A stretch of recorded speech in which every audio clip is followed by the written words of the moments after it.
This morning, how a South Dakota COVID-19 long hauler hopes sharing her ongoing health struggles will encourage more people to get vaccinated. And we'll visit a Sioux Falls Middle School that will be well represented in today's Little League World Series game featuring the South team from South Dakota. Good morning. This is KELOLAND on the go with all you need to know in news and weather as you start your weekend. We also have your boredom busters coming up, but first, our top story. A teenage girl has died following a shooting in Rapid City. The shooting happened around 9:30 Friday morning in the area of North Maple Avenue near North Middle School. 19-year-old Nathaniel Gray Eagle was identified as a suspect in that shooting. He was taken into custody a few hours later. The victim, 16-year-old Mackenzie Garrow, was taken to the hospital where she later died. Several Rapid City schools were put on lockdown while law enforcement investigated the shooting. Authorities say crimes like this are becoming all too common. Yeah, we've had too many shootings in this area, and it's very sad and disturbing. This is an issue that's bigger than the Rapid City Police Department, bigger than law enforcement. This is a community issue, and we need the community's help in reporting these incidents, reporting suspicious behavior, and standing against violence. Investigators believe they have recovered the weapon used in the shooting near the scene. A Brookings woman is still suffering from symptoms 1 year after contracting COVID-19. As a long hauler, Amanda Quam is frustrated that more people aren't getting vaccinated and wearing masks where recommended. Quam says the virus affected her endurance and caused her pain. It also wreaked havoc on her hormones. While many like Quam, who are counted in health statistics as recovered, their symptoms continue to baffle doctors. We have no data to support. My number as a COVID patient is a recovered number. That is a joke. I am not recovered. I don't know what my future looks like. Tried to look into everything we can, still short of breath, still have chest tightness. And we've tried to treat them like asthmatics, we've tried to treat them like COPDers, we've tried every symptomatic relief we can, and sometimes it's very difficult. Now, Quam is concerned that unvaccinated people aren't taking into account that many people suffer from COVID-19 complications even after the virus is out of their system. Students and staff at a Sioux Falls Middle School have extra reason to cheer for the South Dakota team competing in the Little League World Series. That's because 7 of the 14 players on the Sioux Falls Little League All-Stars attend Memorial Middle School. The team's success in Williamsport, Pennsylvania has been an exciting way to begin the new school year at Memorial. Really cool. They all dreamt of it when they were little, and just them to go make it happen is really cool to see. It's a great representation of Memorial Middle School and Sioux Falls, South Dakota. It's just a positive representation of our school. Some Memorial students say it's been difficult concentrating on their schoolwork while thinking about their classmates playing in the World Series. Now, Sioux Falls plays Ohio at 11:30 this morning. We're going to be taking you to a local watch party where fans will show their support for the team tonight on KELOLAND Weekend News. Let's get a first look at the forecast now with meteorologist Adam Root in the Storm Center. Good morning, Adam. Good morning, Perry, and good morning, everybody. It's been an active day already in northern and northeastern portions of South Dakota, as we've seen a couple of severe thunderstorms already come roaring through parts of the region. We have 2 warnings in place as of this morning, one which will likely be extended into the Millbank area of Grant County, with that cell that we've been keeping an eye on since very early this morning, and then another warning headed toward Ipswich for gusty winds and the potential to also see some large hail. This will be in place through at least the first half of the morning, with a severe thunderstorm watch also in effect for northern and northeastern portions of South Dakota through at least 8 a.m. Central Daylight Time. Meanwhile, to the south, it was a little foggy at times, not to mention muggy, 73 at the links, with a south wind at 9 miles per hour. Temperatures have been warm East River, upper 60s to mid 70s, even 81 toward winter already.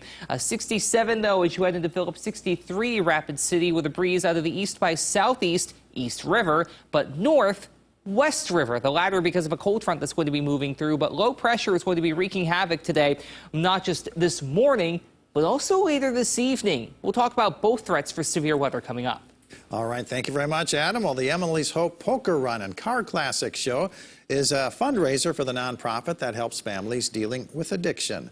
Registration begins at 11 a.m. at J&L Harley-Davidson in Sioux Falls. The ride begins at noon. The Classic Car Show will be held at Autoland starting at 2 p.m. The day wraps up at the Blue Rock Bar and Grill with a silent auction, live music, and fireworks.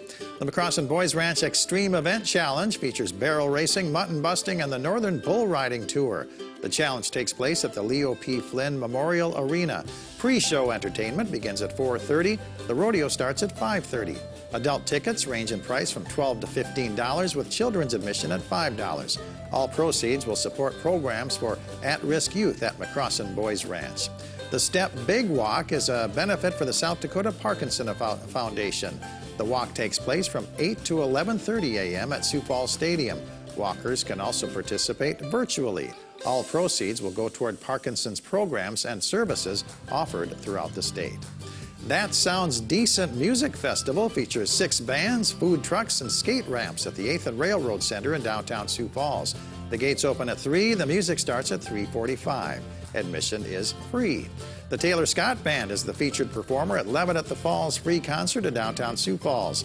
The Levitt's Lawn opens at 6 o'clock. The music starts at 6:30. Historic Prairie Village in Madison, South Dakota is hosting a steam threshing jamboree this weekend, which includes a parade, a flea market, steam and horse threshing, machinery demonstrations, a tractor pull, carousel rides, and live music. Admission is $12, $2 for children, free for ages 5 and under. The final Moonlight movie of the summer is Incredibles 2, rated PG. The free movie starts at dusk at Faywick Park in downtown Sioux Falls. Popcorn, candy, soda, and water will be available for purchase. Adam?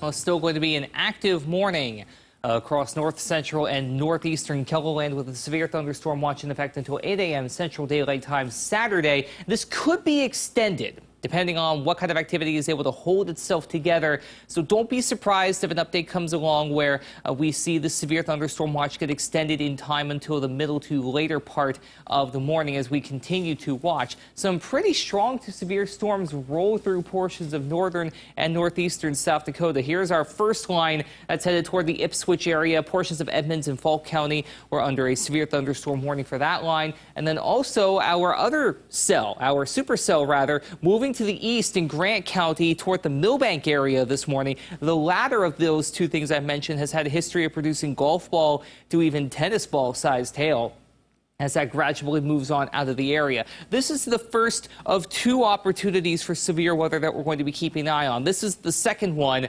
later this evening into the night where we have a slight to enhanced risk for severe weather in yellow and orange respectively, with all forms of severe weather on the table. Of those 4, gusty, damaging winds being the highest concern. Then we have our large hail and heavy rain threat, and there's always that non-zero risk for an isolated tornado or 2. So be sure to stay weather aware through the afternoon and into the evening. Here's Futurecast. You can see those showers and storms firing up and moving through the area through the first part of your night. By Sunday, though, we do get a nice break in the action. From start to finish, Sunday is shaping up to be a very nice day. Enjoy it if you can, because we do hit the reset button late Monday with a threat for more showers and thunderstorms, and a few of those could be strong to severe again. So where we do get these storms to set up shop, it's putting out a lot of rain in a short amount of time, but unfortunately not everybody is going to benefit from that kind of rain. We need a widespread rain, which we try to get in place later in the extended outlook. Today, we do have that threat for thunderstorms, some of which could be severe, highs in the 70s to low 80s across much of the area, but southeastern KELOLAND could get into the mid-80s to low 90s. They'll also have lows in the 60s tonight, 50s north and east of there, and in western KELOLAND, you see some lows in the upper 40s. Your 7-day forecast features a nice day on Sunday after showers and thunderstorms today. Then basically every day for the next work and school week, we have the threat for showers and thunderstorms. Of those upcoming 5 days, Monday and Thursday hold the best opportunity for rain. So be sure to keep an eye out for updates. Have a great day. Stay safe, everybody. For more local news, weather, and sports, you can always head on over to KELOLAND.com.